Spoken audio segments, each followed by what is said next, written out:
what's up? I'm Brian here doing another video for you guys, and this time a couple of things just happened out of nowhere for Transformers, and we're going to be talking about them. Very exciting stuff. There is a couple of repaints, which we're going to talk about here as well. There's also a new look at the Legacy Generation Sandstorm, which I'm going to talk about in another video. Today we're going to focus, well, in this video we're going to focus on this.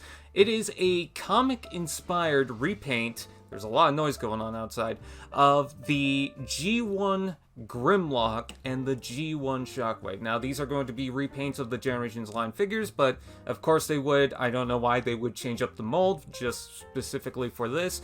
So this is going to be the fourth repaint for the Grimlock and the third one for the Shockwave, because Grimlock had the Shattered Glass, he had the G2 colors, and then of course he has this, and then the original, which I have here. I also have the crown thanks to Dr. Lockdown, and then Shockwave, this is going to be the third, because we had the original Shockwave, we have Galactic Man, and now we have this. Now, a couple of cool things I'm going to talk about right now with the box. I love the comic-inspired packaging, where you can see a little bit of the insert for the comic. You could also see this nice description for each of them. You can see a nice display of the figure. When I first saw the Grimlock, I thought this was a Super 7 figure, so I was like, oh, why are people freaking out about that? No shade at Super 7, but I mean, this kind of feels like familiar territory for Super 7, but no, this is Generations. And yeah, let's go ahead and start with the Shockwave. Taking a look at the front of the packaging, it is probably the most iconic part for any comic for Shockwave. It is the "Are All Dead" image, and I think that is perfect. If you're going to do a comic version of Shockwave, you have to do any of the artwork, definitely go for this one. This is the one that everyone seems to reference, so yeah, that's awesome.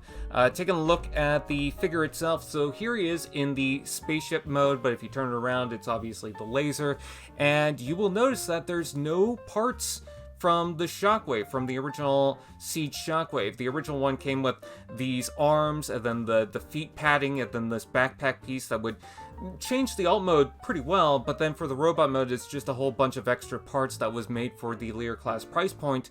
This one is actually going to cost less than the Grimlock because it's not going to include the extra parts, which some people might be disappointed by, but I'm certainly not, because one, that's easier to swallow, and two, you don't really need the parts. It was all just to bump up the price tag anyways. But I like this light purple color scheme. I like the black insert inside the barrel, and then I also like the black trim around the sides of the barrel. That's pretty good. You could also see this kind of scratched, kind of burnt look to the chest. It's meant to look like some sort of page in the comic, and you can definitely see that with the dots to show off the comic-inspired shading. You can just make that out in the paint. And yeah, I like that the bridge on top there looks like his head. I always love that about the Siege Shockwave. But taking a look at the robot mode, of course they've got him in a walking pose. And I love the black, the shading, that looks fantastic. You can see that in the legs, the arms, the chest especially looks fantastic. I love the fact that the hands are definitely pink this time, because with the original Shockwave, they were transparent purple, which they could have done, but if they're going for the comic, of course, they're going to go for a more solid color. And yeah, just really pops. So I'm definitely liking this. I heard that the Soundwave that we're going to get in Legacy is also comic inspired, so he'll probably match up pretty well with that. You're also probably spotting the thing on the ground, which is Optimus Prime's disfigured head and spine, which is inspired by a certain point in the comic. We could actually see that in the insert of the packaging, so that's pretty cool that they included it. So I guess they replaced the armored parts with that, but I definitely take this because it's actually inspired by something that happens in the story.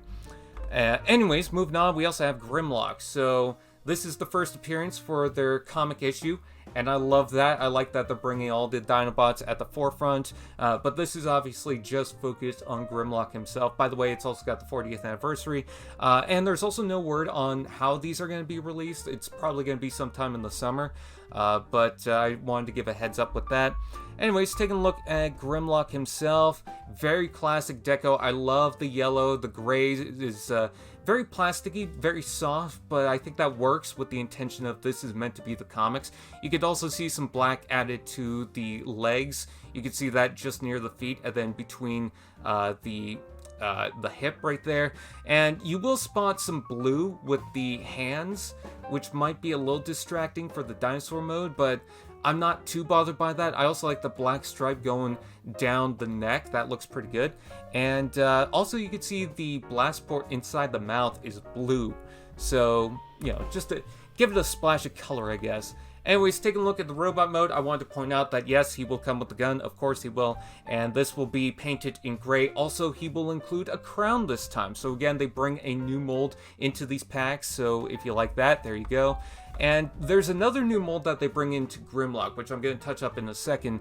But this was actually the image that made me realize that this is the Studio Series Grimlock, because I could see the leg articulation, the transformation and whatnot.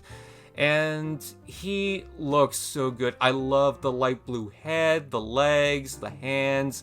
I love the crisp yellow torso. The markings on there looks fantastic. The little splash of red actually kind of helps.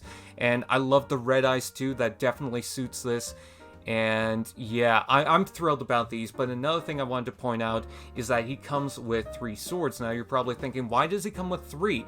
That's meant to go for the other Dinobots in the Studio Series line. So you can give them to the original Grimlock, you can give them to the original, I think it was Sludge that didn't have it, and then Slug didn't have it. Which makes me curious about the Swoop, because apparently we're getting that later on, if he will include a sword as well. But with that out of the way, that is pretty much it. What do you guys think? Please comment below, let me know, and stay tuned for my Sandstorm video, and I will see you guys next time.